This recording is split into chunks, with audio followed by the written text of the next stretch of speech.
Hello everyone, welcome back to the next video. In this video I will show you how you can get started with the search field in iOS 26 with SwiftUI. So let me just show you the output.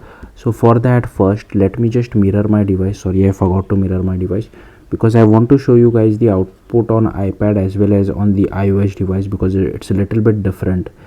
So here you can see my iPad device. So ignore all this navigation stuff which I have added. Okay, so you can ignore that. Here you can see this is the search field and it is at the top right hand side. All right, and if you see on iOS it will be on the bottom side, on the bottom part. Okay, so it is at the bottom. So be careful with this. So here to show you, I have just created one content view. Ignore this. Okay, this is just a search text for our searchable field.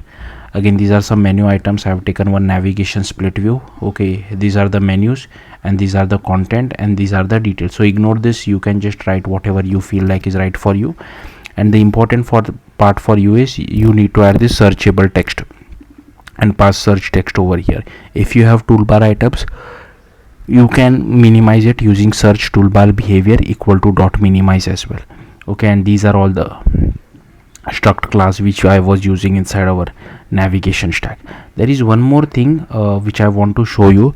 It did not make any sense to me, but the SwiftUI or the WWDC video did highlight it. So if I just run this, let's just wait for a second. Here you can see they have told us to use a tab view, and inside that you can take a tab role of search, use a navigation stack, create a search view. Here you can see this is my search view, and you can just give it some navigation title, and this is the search text of search text.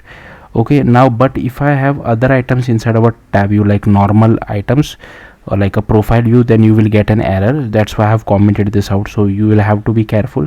Again, this did not make any sense to me, but they said that this would be helpful if you want to display a whole page searchable text field. So I already see the search screen text over here from this particular thing. Obviously you will have to implement your own logic of searching. That's what I have ignored, but it did not make any sense to me. So if I click on search, I just see the keyboard which was happening in the previous use case as well. So if you know what I'm doing wrong, do let me know in the comments. Yeah, that's it. Thank you for watching.